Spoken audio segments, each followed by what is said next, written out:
What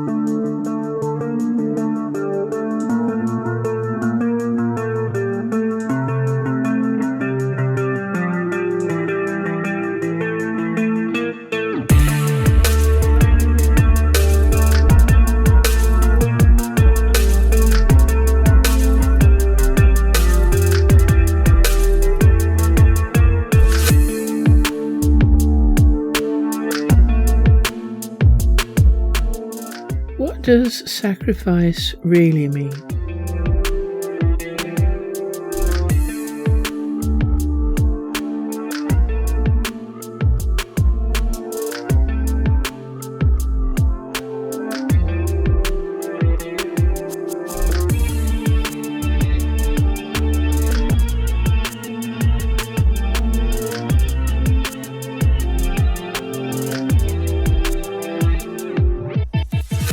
Sacrifice in the golden age of man was never the killing of anything, not animals, not people, not children, not chickens, nothing.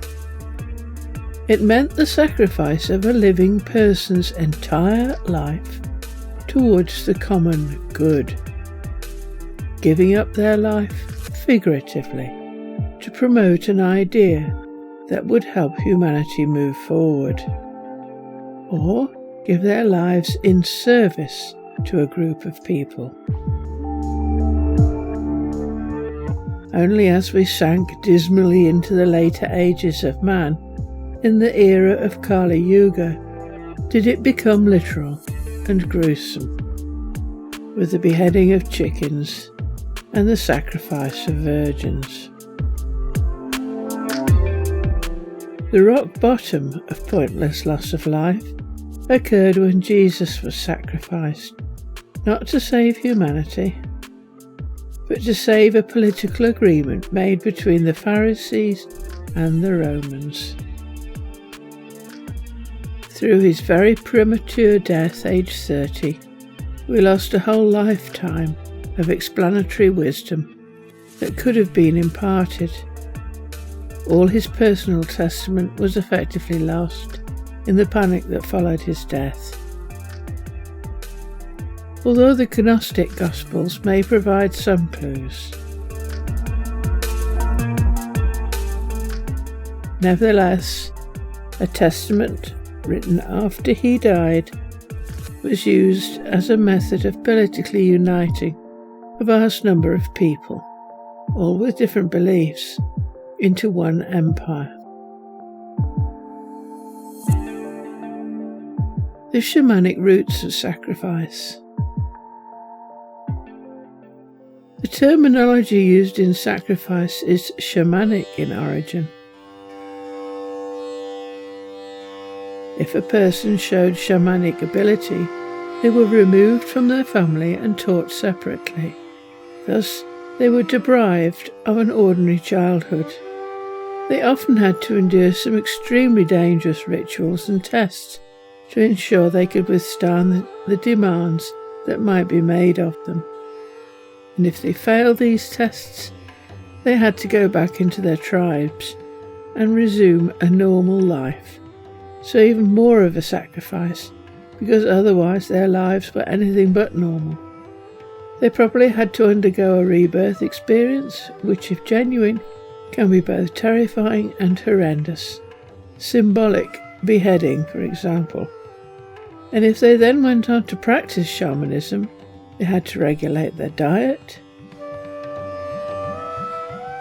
regulate their behaviour, and cut out all sex some time before they practiced. A busy shaman often had to become entirely chaste, which is why some religions introduced permanent chastity with disastrous consequences. And a number had to undergo a time in the wilderness, the video desert, and survive sane. The sacrifice of Isaac. The story of Abraham and Isaac is a biblical story and has been interpreted literally by theologians and artists as a test of Abraham's faith in God. Was Abraham prepared to kill his son and only heir, Isaac, because he was told to do so by an angel? To take him all the way up a mountain carrying the very wood that would be used as his funeral pyre? And lie to him by not telling him what it was all for? Would he let him get to the very point of killing him with a knife? And the story as related in the Bible says, yes, he was. Thankfully, however, the story also includes the intervention of an angel who says the equivalent of, "What are you doing? Are you mad?" As a shamanic myth, however, it works far better, as the angel then is simply calling Isaac to be a shaman, and by doing so, Isaac would have had to sacrifice his entire life, figuratively, to his tribe, and Abraham would have lost his heir and only son.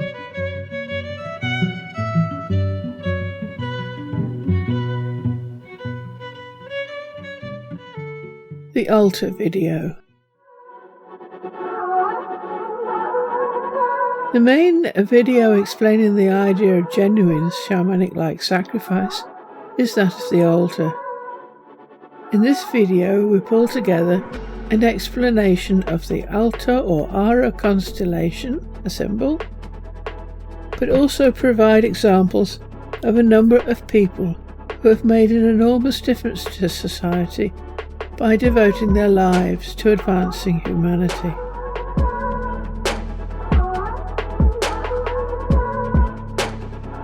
The Thrones video.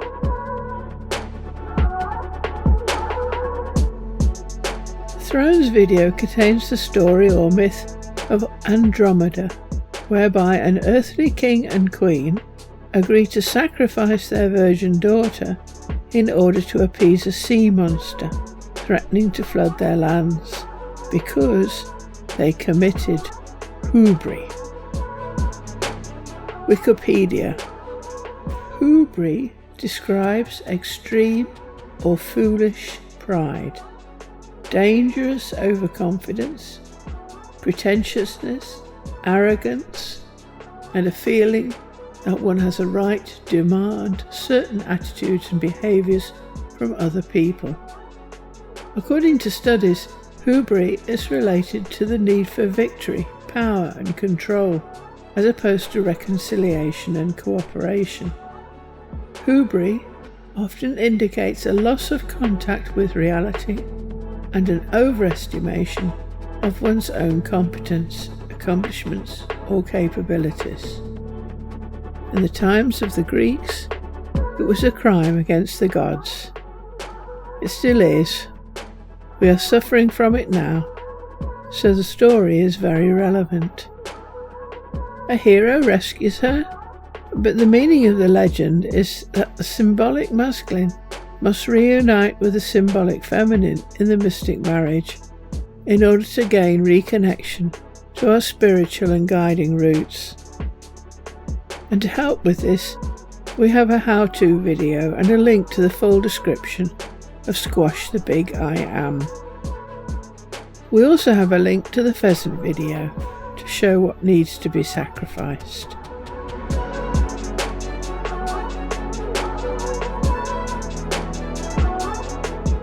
The archetypes and sacrifice. We have a video explaining in detail what an archetype is. But there are a number of archetypal roles that are sacrificial in nature. The clown, for example, is an essentially sacrificial type. See video. As is that of the hermit in the tarot card.